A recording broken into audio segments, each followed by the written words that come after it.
The Victoria Cross is perhaps the most celebrated and renowned medal for military valor in the world, bar none. Sure, the Americans have the Purple Heart, the Medal of Honor, but the Victoria Cross, there's something special about it. Just over 1,300 people have ever received a Victoria Cross in its history, 99 Canadians, but no Canadians have received the Canadian version of the Victoria Cross, which came about in 1993. Hello, I'm Brian Lilly. This is the Full Comment Podcast, and today we're going to discuss the whole issue of why nobody's received it and what's being done to rectify that.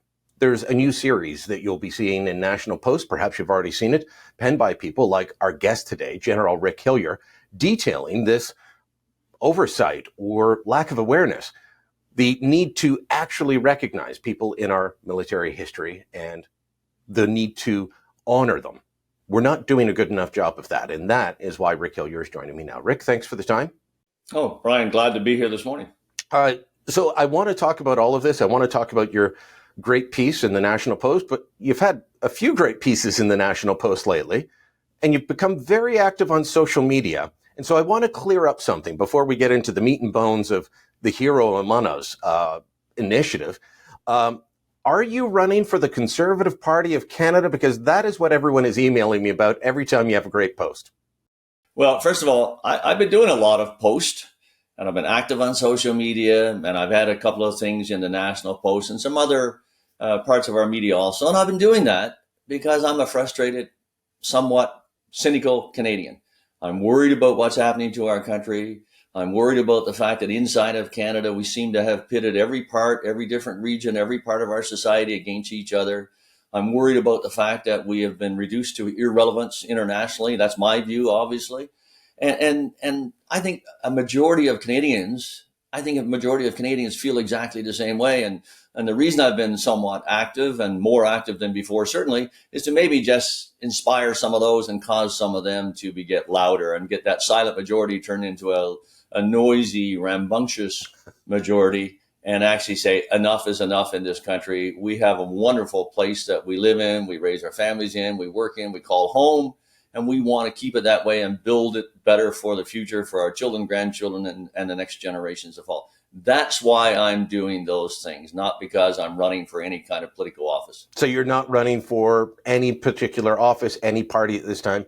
You're just venting your spleen and trying to make things better. No, I'm not venting my spleen, Brian. I'm trying to make things better by encouraging others to come out and talk also and say, okay, right, we agree. We don't agree with all those things, but we agree with a lot of it. Our country needs some emergency medical first aid, if you will, and we are going to get involved. And I want people to be able to talk to their members of parliament and talk to their members of the provincial assembly and talk to those who want to be members of parliament and make sure that they're helping shape those individuals and making sure that when they vote for somebody, that they're voting for people who have identical views or similar views to what those individuals have. So that's what I'm trying to do. And is there a little bit of venting? Yeah, of course there is. General, I'd say those were very long answers like a politician would give, but I know you're from Newfoundland and you got a tongue like a Mounties boot and you can talk forever, so I'll put it down to that. It's a Newfoundland trait. So, and Newfoundland, big contributor to our military. I can't remember being on a base or at a military event where there's not someone from Newfoundland and Labrador there, and that's the tradition you come from. I would say that I come from a military family. My grandfather still got a stepbrother serving up at CFB Petawawa. We were all involved in cadets or reserves or something. There was always an attachment to the military. But that's an anomaly in Canada these days. Let's talk about why you decided to do Heroes Among Us. We don't fund our military properly. We don't honor and look after our veterans properly. And those who do serve, we're not honoring properly with medals. So let's start with the Canadian Victoria Cross. It's been around for 31 years now. Is that right? 1993, and not a single person has ever received it? Brian, so I'm doing all of those things in part because of what you mentioned. You know, we're not funding our military properly. Canadians don't know those folks, but one of the things that I'm doing with some incredible individuals is trying to tell the stories of those people who have inspired me. and who got me out of bed in the morning when I was wearing a uniform and literally want to go and soldier with them because they were out to change the world. And in particular, these are the incredible heroes among us who give and give so much and are willing to sacrifice sometimes up to and including their lives, and they ask for almost nothing back. And those are inspirational stories. And these days, you get very few people who give without asking either more back or asking for a lot back. And so because these men and women who wear the uniform, their families who stand beside them during the most stressful of times, because they give so much, they ask for nothing back. They're inspirational in an incredible manner. Canadians don't know about them. And we want to tell those stories. And we started with the National Post, a businessman and philanthropist, Kevin Reed, who's a good friend of mine and business colleague, with the National Post and with Historically Canada to tell those stories, supported by true patriot love, so Canadians can be inspired also, and we can pay tribute to those individuals. And there are so many of them, and Canadians don't know about them. And you can go back in history and talk about them, but we've got so many of them living among us right now that we want to highlight them. We want to inspire Canadians with them and with their stories of service, and we want to make Canada a better place because of that. You've got a great story of Jess Larochelle in your piece that went out Friday in the National Post. And I want to ask you about Jess, but I mean, I'd argue that for a long time we haven't done a good job on this. I was part of the honor guard that was there to just, be showpieces. Wasn't a very good soldier, but I was good at drills. So they put me in the honor guard for changing the name of the James Street Armories to the John Weir Foote Armories. John Weir Foote was a chaplain in the Canadian Armed Forces, was at Dieppe. I barely knew anything about his story. We were changing the name of the armory, and we weren't even informed of what was going on and why. We do a bad job of telling our stories. So I appreciate that you're going out of your way to try and fix this by telling the stories of people like Jess Larochelle. He's one of many that are going to be featured and honored in this series at nationalpost.com and in the print edition. But tell me a little bit about him, because he tragically passed away last August before he could be properly recognized. I understand he got some medals for Valor, but not the Canadian Victoria Cross. Give me his backstory, because he sounds like he deserves it. Well, I think he does. I think a relook at his entire file with the richness of detail that we now have, that is to say, after the action, after these years have gone by, being able to talk to people who were there, talk to his commanding officer who was also involved in that fight, and I believe that maybe we just undershot with Jess Larochelle by one medal, i.e. Star of Military Valor, versus getting the Victoria Cross. But look, let's just step back to John Weir Foote that you talked about. And how is it that we don't know about this incredible Canadian? From the Durham region, a Padre joined the Royal Hamilton Light Infantry. And if you stand on the beaches of Dieppe and just try to visualize a cannon up in each side of those cliffs shooting across that beach, mortar rounds coming in and detonating, wounded and injured soldiers, others, lying in the rocks trying to find cover. And Padre John Foote makes trip after trip to pick up wounded soldiers under fire across that beach, brings them to the shelter of an abandoned landing craft that had obviously could not go back into the water after it landed and got shot up by the Germans, got 10 or 20 of them into the shelter of that landing craft. And then as the tide started to come in and the landing craft came back in to take the troops off the beach, he started carrying them again under fire from that landing craft to the landing craft coming to take the troops off the beach, got them into the landing craft to send them safely back to England. And the commanding officer, de Riley, said, "Hey, Padre, time to get on board." And John Foote looked at his commanding officer, looked back on the beach where there were hundreds of Canadians who were going to be left there and going to go into prisoner of war camps, and said, "My flock on the beach needs me more than those back in England." He voluntarily went into a prisoner of war camp, was a leader while he was there, kept Canadian spirits up, and came back and was awarded the Victoria Cross. He's buried in Coburg Cemetery. He was a minister in the government of Ontario, continued to serve his nation. No Canadian knows about it. How come we don't teach that in school? How come, Brian, that we don't have a movie made about Padre John Foote or Smokey Smith or Francis Pagamagaba, that great sniper from World War I? Jess Larochelle, I believe, is in that same category. In October of 2006, he went to Strong Point Center with his platoon. They were down one section. So instead of 3 sections of soldiers, there were 2. The commanding officer was there with what we call his TAC headquarters. And they got hit immediately after they arrived by a significant Taliban attack. The section was shorthanded. Master Corporal Jeremy LeBlanc was the section second in commander. He said, I got to put somebody up in that tower as an observation tower to give us early warning. We have a rule. You never put one person by themselves in a spot like that, always 2. He said, I don't have enough to put 2 people. Do I have a volunteer to go? Jess stuck his hand up, so volunteered right away to go to the point of the fight, the most dangerous spot. No sooner was he in that mud-walled tower than a rocket-propelled grenade entered the tower and detonated above his head. And Jess said, I was looking up. He said, it looked like Star Wars with all the things that were happening around me. He is slammed by the explosion back into a mud wall that's just like steel. It's been hardened in the desert sun for decades and decades. He goes unconscious, comes back to consciousness very quickly. He's got pain in his back. He's got pain in his ears. His eardrums are broken. He's got pain in his eyes. He's shaky. He doesn't really know what's going on. Then he gets himself back into the fight, and he sees the attack is coming. He opens up with his machine gun, uses all of his ammunition. He had about 800 rounds with him, uses most of that, but saved 100 rounds or thereabouts for that last-ditch defense. And then he started using the M72 rockets, the ones in the cardboard tubes that you throw away, the disposable tube after you fire it. You pick it up, you pop the caps off, you slide it open, you aim, you shoot, you throw it away, you pick up another. And he started doing that one after the other at the individual Taliban fighters who were attacking, broke the back of the attack after several hours.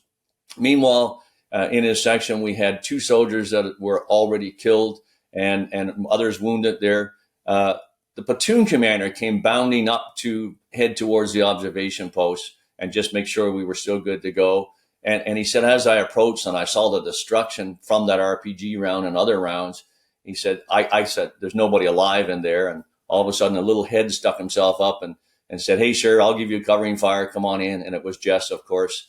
And the platoon commander said, okay, I'm going to replace you and we'll get 2 people up here. And Jess said, sir, I know the lay of the land. Don't put somebody else in here right now. I'm good to go. And he stayed there until darkness, got reinforced by his platoon warrant officer for the nighttime.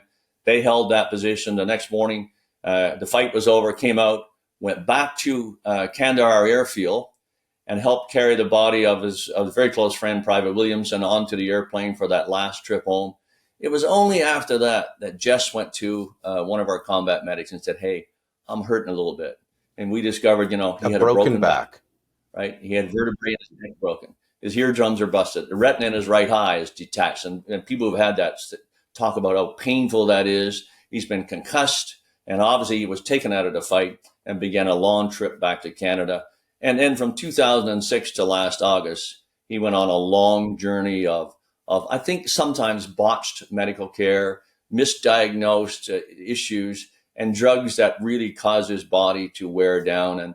And in August of this past year, sadly, we lost that beautiful young man because of massive organ failure, and we lost an inspirational Canadian. This guy was just an unassuming, quiet individual. He loved having campfires. He loved sitting by the fire, talking with his friends and family. He loved having the cold beer. I went up to North Bay during COVID. I had the opportunity to meet with him and let him tell his story, because he's not boasting about anything. He just says, hey, I was here, we did that. I couldn't have done it without my battle buddies. And yet he did all of those things. We awarded, as a nation, Jess the Star of Military Valor. I was the chair of the Canadian Forces Honors and Awards Committee at that time. I remember talking to his commanding officer and say, we were that close to a VC recommendation for Jess. And we elected to go with Star of Military Valor. And in hindsight, I regret that. We were new to the game of war and valor and the various levels of it.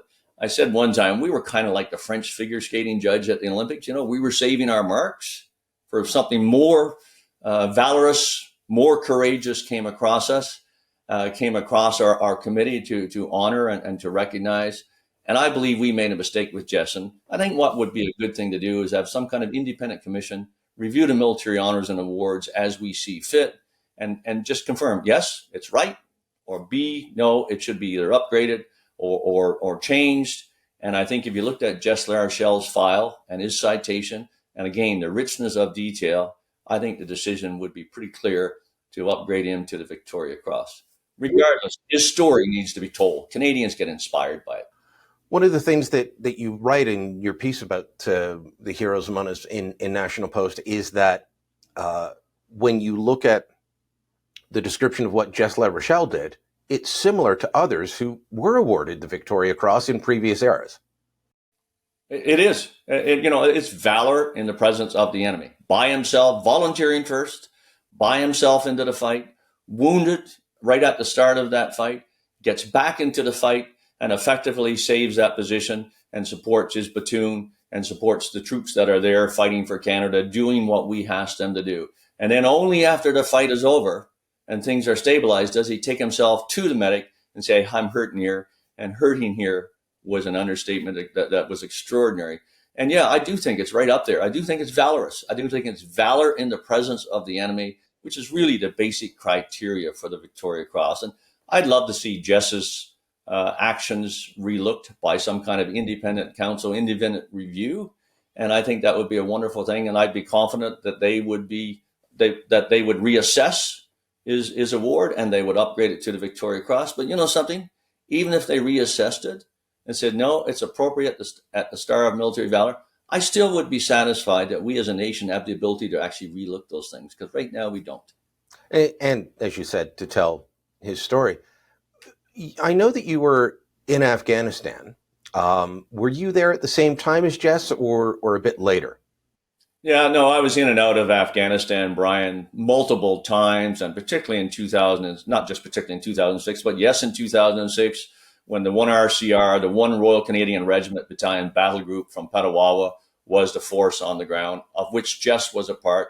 The commanding officer was Lieutenant Colonel Homer Lavoie, who was also at the fight and who supports an independent review for Jess to see if he warrants the Victoria Cross. And so I was there during that time frame. I don't recall specifically meeting Jess then. Met him a bunch of times since. We invited him to Rideau Hall in, I think it was the spring of 2007. And he showed up at Rideau Hall at what we called a Heroes Ball, Heroes Gala. He showed up in dress uniform, looking so good and looking so young. Oh, my Lord. And Paolo Accolini from the Vancouver Canucks, one of the owners of the Vancouver Canucks, was with me. And he came over. It was when Ottawa was in the finals here against Anaheim. He came over and said, hey, General Hillier, I got some tickets here for the game tomorrow night, Saturday night. He said, I'd like to pass them to you. I said, look, I don't want those tickets. Thank you very much. But I know just a guy that you could maybe make his day. And I called Jess over. I said, this guy wants to talk to you, and introduced them. And he gave them to Jess and said, I hope you enjoy it. And after Jess came back to me and he said, sir, he said, I've never been to an NHL game. You think these are good tickets? I said, Jess, this is one of the owners of a National Hockey League club. I think they're pretty good tickets indeed. And he went off to the game with his then girlfriend and enjoyed it immensely. I talked to him after about that. And yeah, the joy that you can bring to people with small gestures like that. It's so wonderful. And Paolo Accolini did that night. It was awesome. And I was at that point probably one of the reporters outside covering all the antics going on at the arena. So tell me a little bit more, and then we're going to take a break. Tell me a little bit more about the people that you're going to be profiling over the coming weeks. Because as you say, this is a partnership. It's yourself, it's Kevin Reed, it's Historica, it's National Post and Postmedia, it's the True Patriot Love Foundation. And we're kind of the publishing vehicle for this. So this podcast, series of stories. How many people are you looking to profile over the next little while? How many stories are there to tell? I'm guessing there's plenty, but there's more than just Larochelle that you think should be considered for a Victoria Cross. Brian, I hope we're going to tell hundreds of stories, but we're going to start with 8 to 10 of current members of our society, minus Jess, of course, that we talk about posthumously. And we talk about Pat Towers, and we'll talk about Willie McDonald and Bill Fletcher and heroes like that over the next 8 to 10 weeks. And then I hope that if this is successful and Canadians are inspired and Canadians want to read about those heroes in that very, very readable fashion, if that's the way to describe it, as the first stories are out there. And the story that was online yesterday in the National Post, if you don't get us out of here, we're all going to die. Oh, my goodness, that resonated with so many Canadians, including so many veterans who came back and said, yes, yes, yes, we were there. We were a part of different things, but something like that. And what a great story. And I hope that what we're going to do, Brian, is tell the stories of those who've won the Star of Military Valor, who've been recognized by our country with that second highest military award. Some stories of people who have been recognized with the Medal of Military Valor, that second highest award, and then maybe start stepping back in history and tell the stories of Padre John Foote, who just continues to inspire me because of his service and his sacrifice, his servant leadership, if you will. Sergeant Tommy Prince, who was part of the Devil's Brigade. And this guy was a one-man wrecking machine all by himself. Francis Bagama, who I mentioned. I can't believe that we don't tell the story of the Devil's Brigade quite enough. Absolutely. I mean, there's one horrible movie out there, and that's about it right now. And when you go back and look at what occurred, and I had the privilege, a little earlier in my life in military, to meet R.S.M. Levesque in Petawawa, and he came in to be the first formation sergeant major of the Special Service Force, which was formed in Petawawa way back in the late 70s. And he had been in the Devil's Brigade. And oh my goodness, the aura around that guy when he was out doing his morning, I think he was 52 years old or something, 53. And he'd be out on a morning run doing 5 miles with his rucksack on. And all of us young pups, looking around and said, well, if that guy can do it, hey, we're going to be there too. And we want to tell the stories of those individuals. And I mentioned Francis Bagama, an incredible Canadian sniper, wounded a variety of times in World War I, gassed at the Second Battle of Ypres, and when the Canadian division was attacked by the Germans using chlorine gas, so badly that for the rest of his life he had to sleep sitting up, otherwise he would have drowned. He was credited, I think, with 476 kills. Can you imagine that? A sniper crawling out into no man's land, settling in there for hours, sometimes several days, and getting that shot and taking out a leader on the other side and improving the odds. And what's most incredible about him, beyond all of those incredible things, is that his first battle was to join the Canadian Army to be able to fight for Canada because he was Indigenous. And the Canadians weren't recognized as full citizens. And he fought to join the Army, was one of a very few number. I think the number was 26 in World War I. And what a difference he made. We need to tell all of those stories because they're so incredibly fascinating and, to me, inspiring.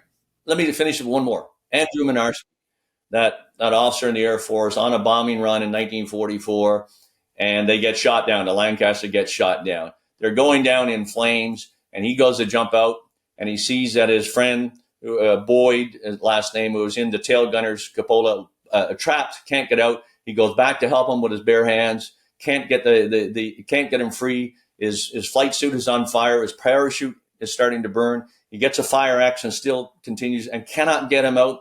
Boyd says, get out, save yourself. Minarski stood up, saluted him, bailed out through the belly hatch. And when he landed, he was, of course, badly injured because of the flames and the landing because his parachute was partly burnt. He died a day or so later. Oh, wow. Boyd actually survived the crash of the Lancaster and went into a prisoner of war camp for a year and a half. Finally came back to Canada, and over 1946 and 47 was telling this incredible story about what Minarski had tried to do and his courage and his valor. And finally, I think it was 1947, Andrew Minarski was awarded posthumously, of course, the Victoria Cross. We have his Victoria Cross. And when we do our gala reception at the Hockey Hall of Fame, we're going to have his Victoria Cross there. We're also going to have that fire axe. And kind of sends a little tingle down my spine when I think about that, when I say that, because there's our history right there. Who couldn't be inspired by a young man out of Winnipeg who would do such a thing to save his friend and paid for it with his life? A heroic Canadian, we need to be inspired by him. In that gala, as you say, Hockey Hall of Fame, June 26, you'll be there. Ron McLean will be there as MC. Lots of great Canadians out to hear those stories.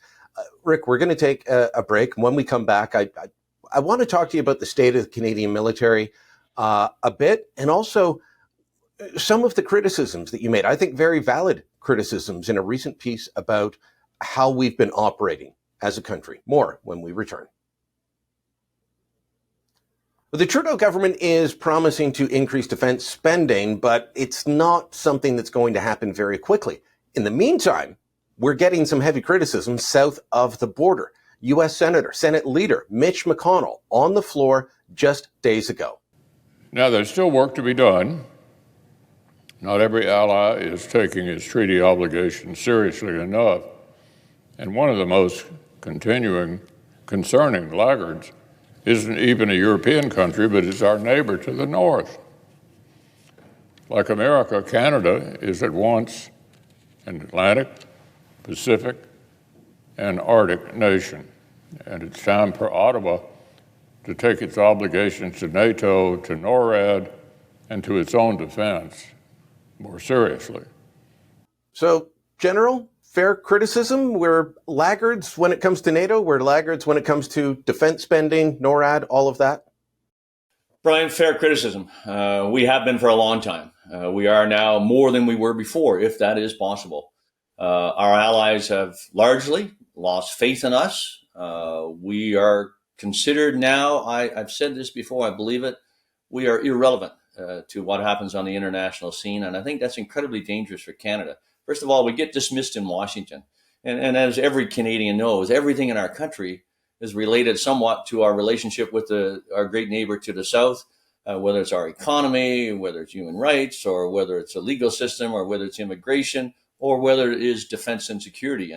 And we depend on having a credibility with that great neighbor, and we are losing that if we've not already lost it completely here. For the rest of NATO, Canada, we're not even considered anymore. And that's dangerous because we don't get a chance, therefore, to shape the international environment in a way that supports what Canada's interests are and what Canada's values are. And other people are going to shape the environment, and we're going to be left on the sideline looking in and then complaining about what occurs. We are laggards on defense. And, we've been considered, and I use it's a harsh word, we've been considered a parasite on defense for years right now. And I know that the defense policy update is very aspirational. I'm being very kind here, very aspirational. Says we're going to get to 1.76 or something like this in the years out. And there are a lot of people have been analyzing that, and they cannot get to those percentages and numbers. So the belief is that it's worse than what has actually been articulated.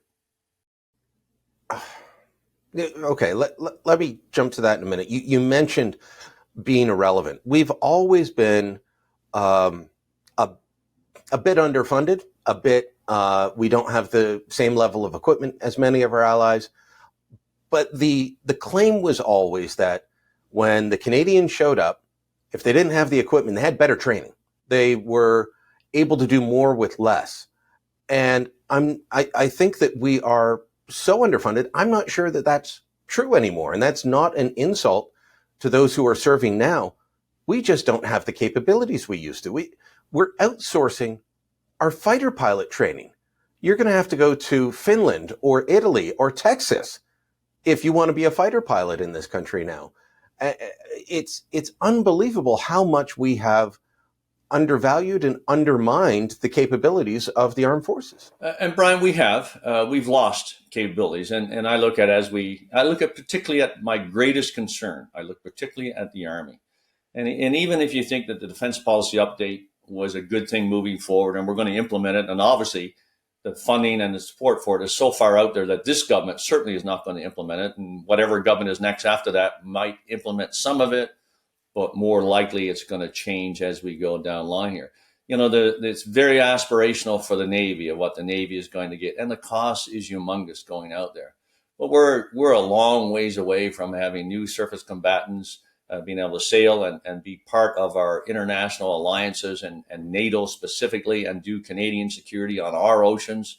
We're a long ways from having the F-35 as the fighter that we need to be part of NORAD and part of those international We should alliances. be flying the F-35 already. But they are coming. There is just a timing. My greatest. Well, I know, but we delayed for 8 years. We should have had delayed them more than 8 in years. 2016. We delayed more than 8 years, Brian. And as I came in to be Chief of Defense Staff, Canada had made an agreement that we were going to have the F-35, and we had committed to develop it so we could participate in support to that entire fleet around the world. And Canadian business would have this awesome opportunity, and then we backed out of all those things. And so we could have had that aircraft, contracted and purchased and starting to come in service, 6 to 10 years ago, quite frankly, when the first ones were coming off the line. My point on the Navy and the Air Force is if this defense policy update longer term gets implemented in any way, shape, or form with more money than is allocated there right now, a lot more, the Navy and the Air Force are heading in a good direction. And yeah, they got many challenges, including people.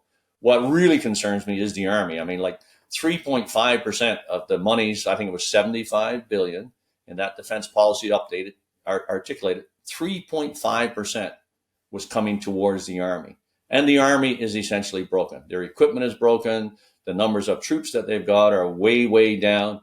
The leadership is leaving. You know, like there are so many people leaving, particularly folks who have been commanding officers of combat units and combat service support units and combat support units. And those are the people who become the senior leaders just a couple of years down the road after that. They're leaving, and you see the numbers going out the door. It's quite incredible.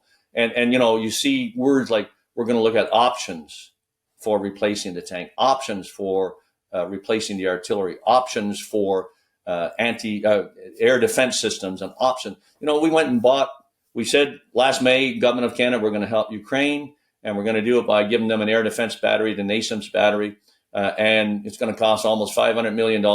They are very expensive, and we're going to do it. So we had government announcement, we had policy in place, we had the dollars there, and we know we have a waiting line. The contract might be signed by now, but it sure wasn't a month ago, and yet we can't go and do the same for the Canadian Forces. We've got to say we're going to look at options to replace all the things that we need replaced. I worry about the Army. I think the Army is as close to being broken completely as you can get and not be broken. And I really worry about the missions coming forward, because when you put troops on the ground, all of a sudden you lose the ability to protect them if they don't go in with the right equipment. We learned those lessons in Afghanistan. There are painful lessons learned. I just give you the example of the helicopters. We did not have the helicopters to deploy. We got them finally. Compliments of the United States of America, who were wonderful to help us out there. But we went on the assumption that our allies would bring the helicopters, and yes, they did. And when push came to shove, guess who got the use of those helicopters first, second, and third? It was the folks who brought them. And we were left languishing because we didn't come with the right kit. We can't continue to ignore lessons like that. We got to go with the places when we go with the right equipment to support our troops when they go there to do the job, because they'll go. They're awesome Canadians. Should we be changing the way we do defense procurement? Fancy word for buying stuff for the military.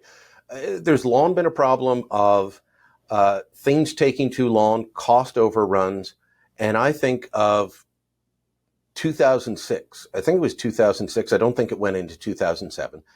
We were in Afghanistan.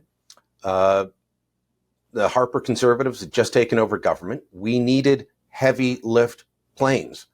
They just went and bought straight off the line. Boeing graciously, and the American military graciously said, yeah, you can jump the queue.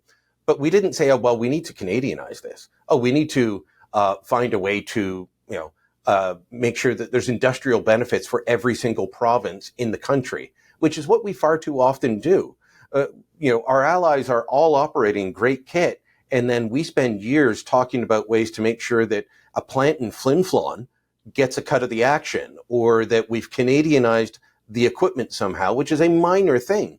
Shouldn't we just be saying, let's buy the best equipment we can at the best price, buy the same stuff our allies are using? Yes. I go back to 05, 06, 07. Obviously, I was right in the middle of all of that. You were CDS at the time, weren't you? I was, and we were driving that hard. And let me just tell you what the key to success was. The key to success was two governments back to back. Paul Martin's Liberal government, followed by Stephen Harper's Conservative government. First a minority government, but he acted like a majority government. Governments who were in support.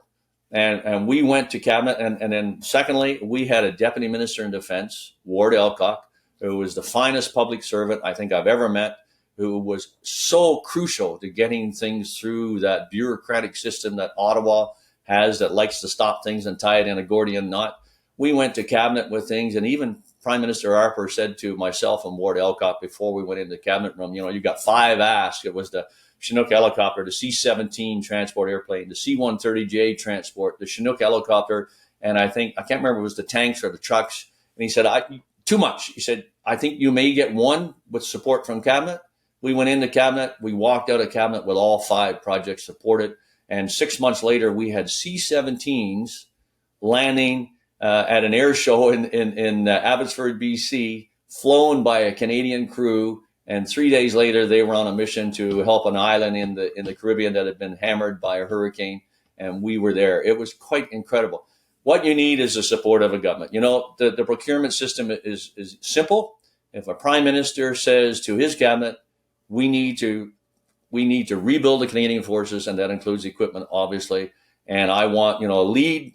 You got procurement and industry, Canada, and defense. Put the defense minister in the lead. The three of you work together, report to me every month, and I want to see progress made. And I don't want a 10-year procurement cycle. I want a 2-year or less procurement cycle, and let's get it done, so that Canada can be better and be stronger. And the last thing I'd say to the Minister of Defense, because I know I talked to Bill Blair, and I'm not telling tales out of school. I know he's very frustrated with some of the bureaucracy, that he gets tangled in himself, and frustrated that contracts don't get done better and more quickly. Hey, fire some people. Fire some people. We got people that are turning things into knots and slowing it down because they're afraid of the risk involved, perhaps personally to them for their careers or something. I don't know.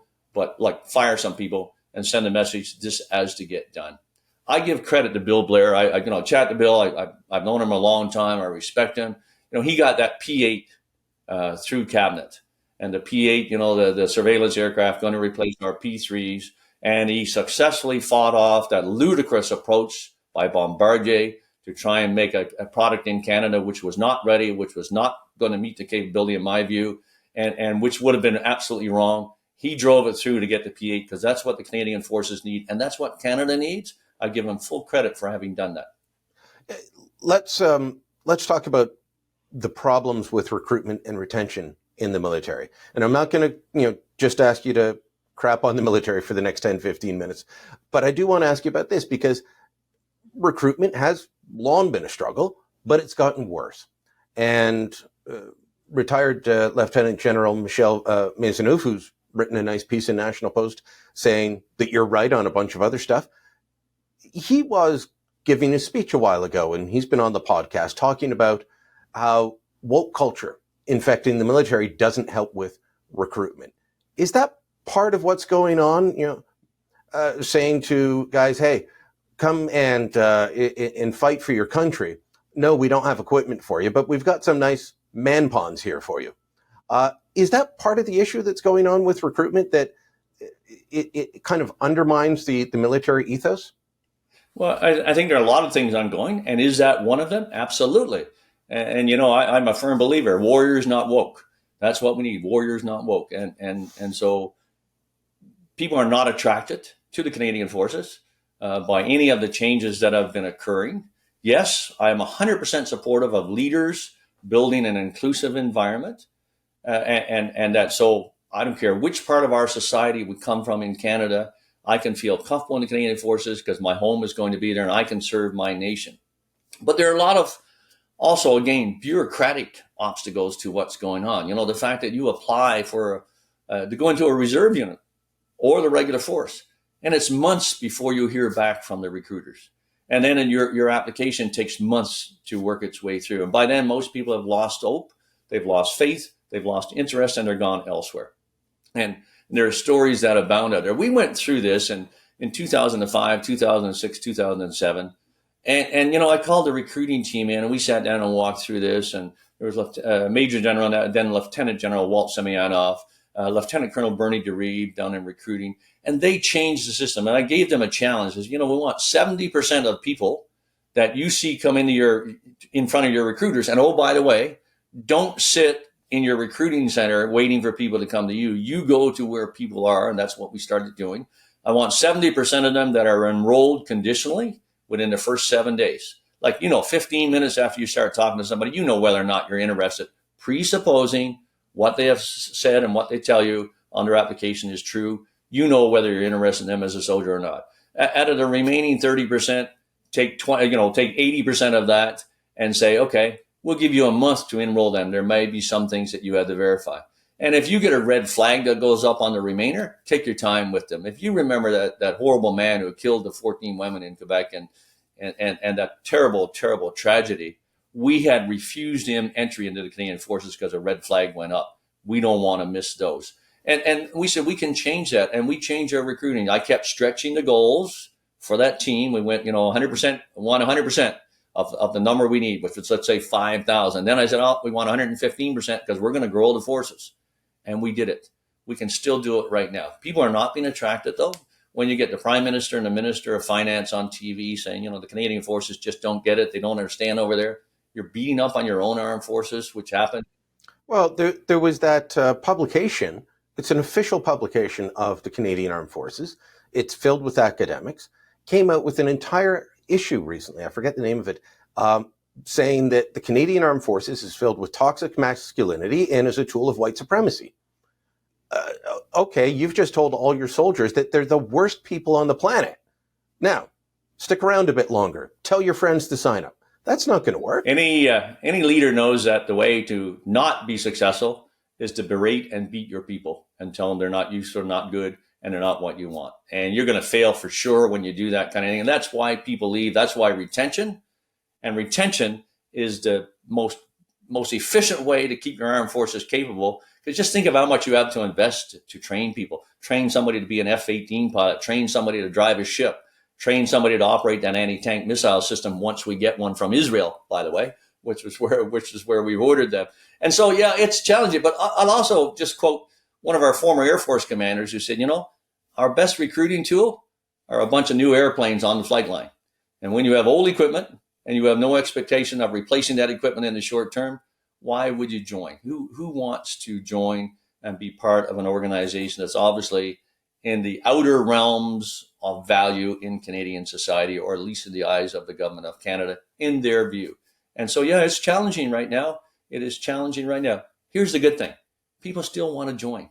They still want to join. If we can sort out the recruiting system, people still want to serve their country. People who are in uniform do want to stay if they can see that there's value in it, and they do want to continue to serve their country. I talked to so many of them at so many places across Canada as I travel, and they're not seeing the incentive to stay.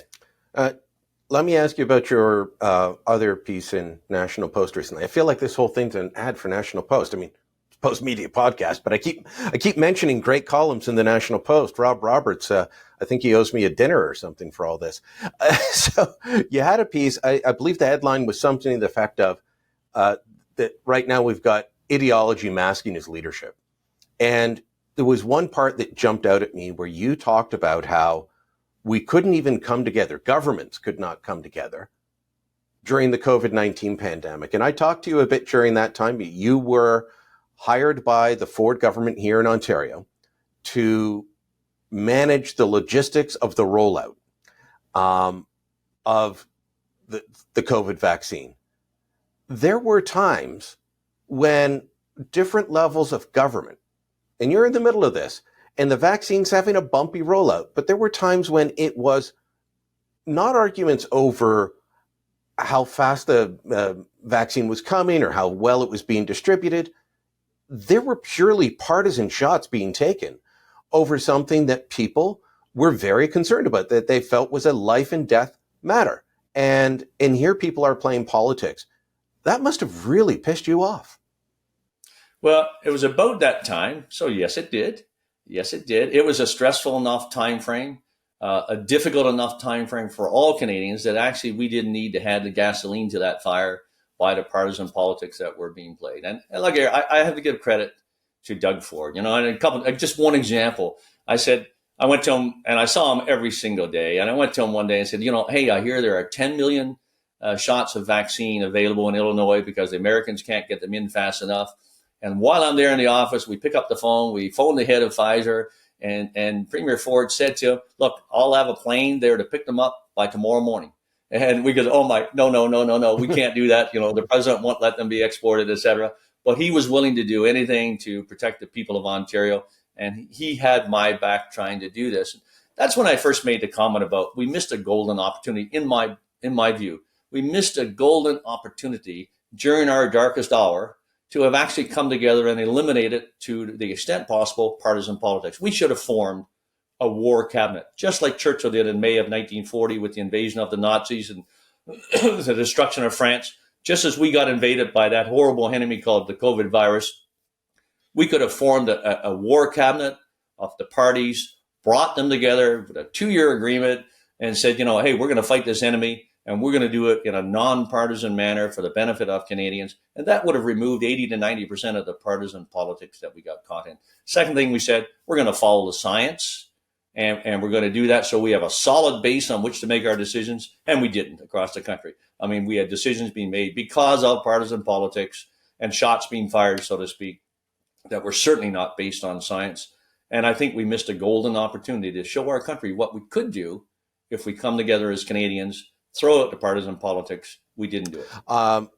In terms of dividing the country, what do you see are the biggest divisions that are being, I don't want to say that politicians are creating the divisions, but they seem to be, like you stick a knife in an oyster and you wiggle it about to open it up. Feels like they're doing that. Well, it does. And I don't think there's any one single thing that I see that is the big division in our country or the big divide.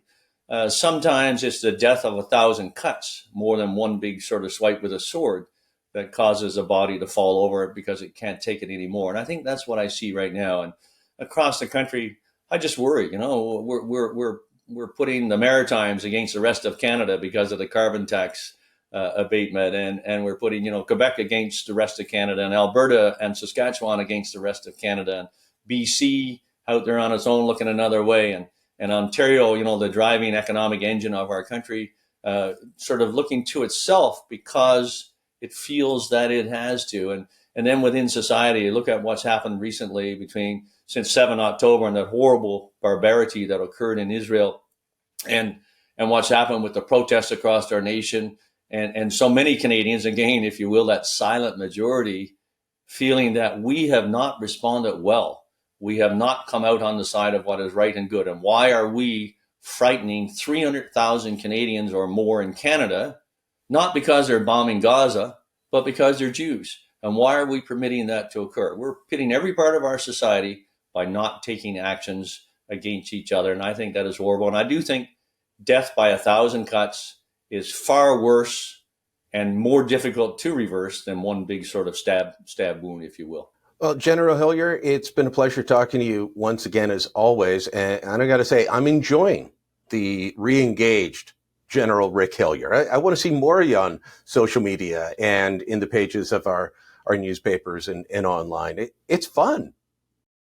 Brian, it is. But look, I'm a proud Canadian. I love my country. I love wearing the flag on my left shoulder for all of those years. All I ever wanted to be was a Canadian soldier, and I got to live my dream. I was proud of Canada in certain moments. In 2006, 2007, I'd go to the NATO Chief of Staff meetings, and when Canada spoke around that table, NATO listened. Now, not so much. And I was proud of all of those things that occurred, and proud of what we did in World War I, and certainly proud of what we did in World War II.